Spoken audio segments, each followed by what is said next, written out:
Hi, I'm Hazel, and today we're taking a look at the 26 new mounts that are coming to WoW in patch 8.3. We will be looking at what they are and what we know so far about where they're from. Some of these are going to be more of a mystery than others. First up, let's look at the worm mounts, and it's really like a cloud serpent had a bad dream.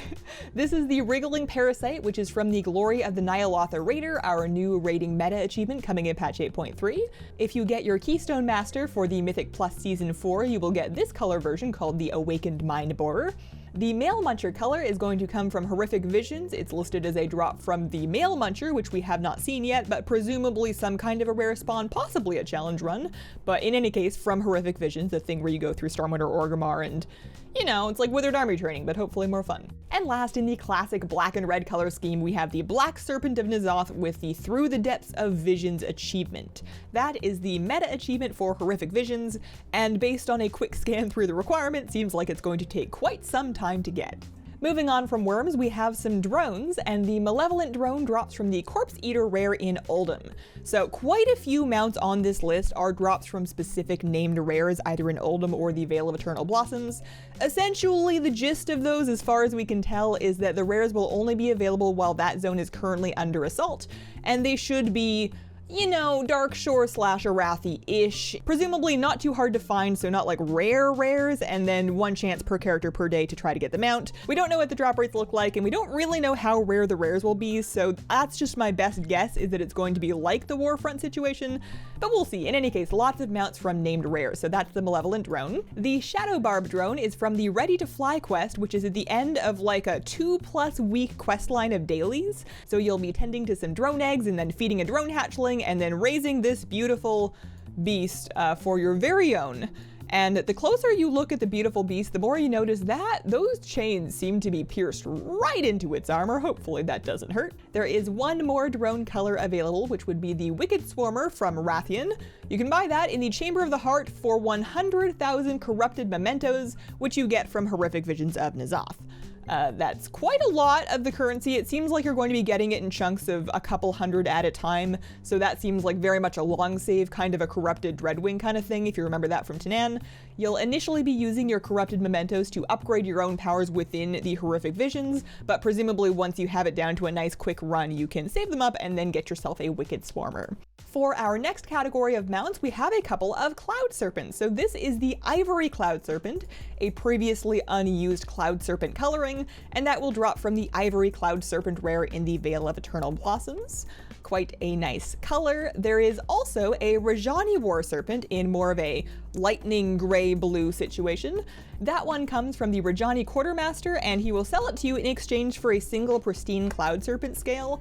I could not find any information about where you're gonna get that. It could be a rare drop, it could be anything, but if you see one of those, hang on to it, bring it to the Quartermaster, get yourself a mount. There's also some new colors of dragons and drakes going on. Here we have the Drake of the Four Winds, which drops from a named rare in Uldum.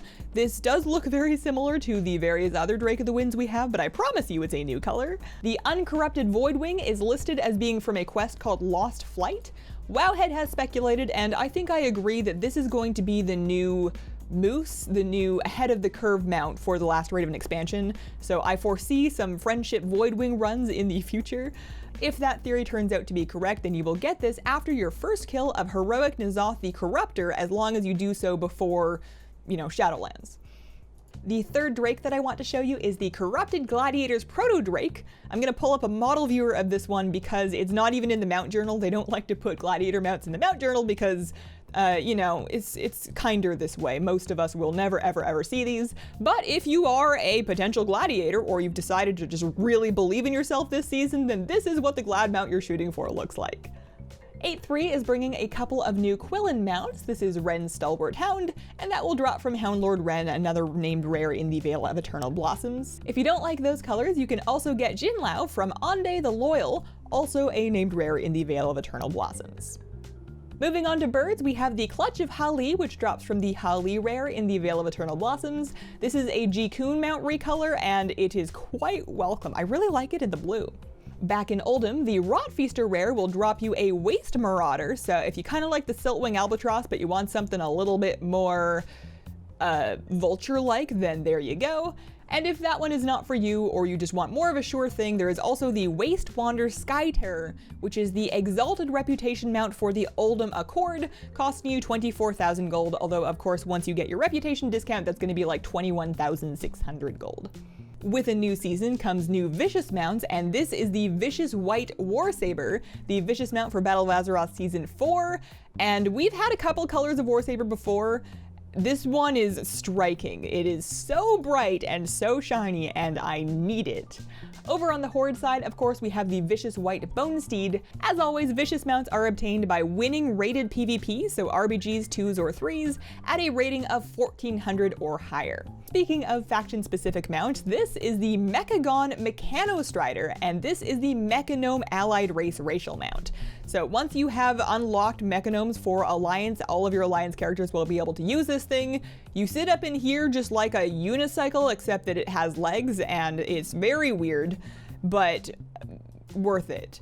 That is the Mechagnome racial mount. For Horde, anyone who unlocks Vulpera will get access to the Caravan Hyena racial mount.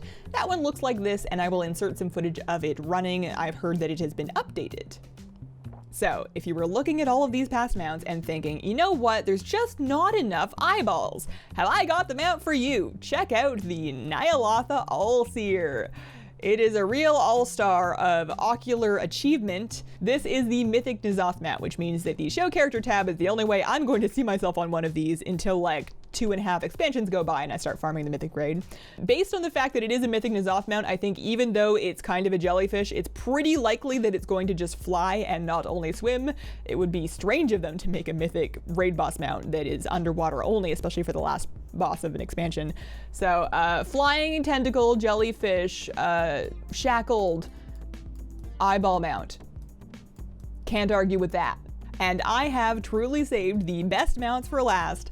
There are 3 Alpaca mounts that are coming to WoW. They are available to both factions, and this is the first one. This is the Elusive Quickhoof.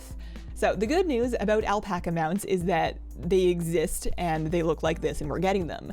The bad news is that so far our information on exactly what you'll need to do to get them is extremely spotty. All I can tell you about this one is that you will need to feed some seaside leafy greens to an alpaca somehow. I don't know if that's a rare alpaca you'll have to find. I don't know if there's a hidden quest chain. It's tough to say, but the seaside leafy greens can be bought from veggie vendors in Borealis and Zuldazar. So I'm just gonna buy some, is my plan, and carry them around with me at all times in case I see an hungry looking alpaca. The second alpaca color is Molly. She looks like this, and this one is a drop from Dune Gorger Krowlock. If that name rings a bell, it's because that is the world boss that spawns in Vol'dun sometimes. So that's interesting. I've never seen them go back to an old world boss to add a mount drop off of it, and I want to know what the drop rates are like, because if this is a Shaw of Anger situation, that's gonna suck, because not only is it a world boss you can only kill once a week, you can't even kill it once a week because it's not always the one that's up. So hopefully a decent drop rate. We don't know yet, but fingers crossed. And then the third and final color of alpaca is the spring fur alpaca from the Uldum quest called Alpaca It In. I have not found this quest. I don't know exactly what you'll need to do it, but my fingers are crossed that this is more of a sure thing than the other 2 alpaca models. I'm kind of envisioning the Mechagon system where you would do quests every day and then get a sure thing Scrapforge Mecha Spider. That's just something that I'm hoping for. We don't know yet, but I am going to need an alpaca, so hopefully at least one of these we can get earlier rather than later. And those are the new mounts coming in patch 8.3. Let me know what you are going to be beelining for first once the patch goes live. I personally really want one of those drones, so I'm going to be trying to get as many kills on the Corpse Eater in Uldum as I can, and then in the meantime working on those Shadow Barb drone dailies. Thanks for watching, and I hope you have a wonderful, wonderful day. Bye.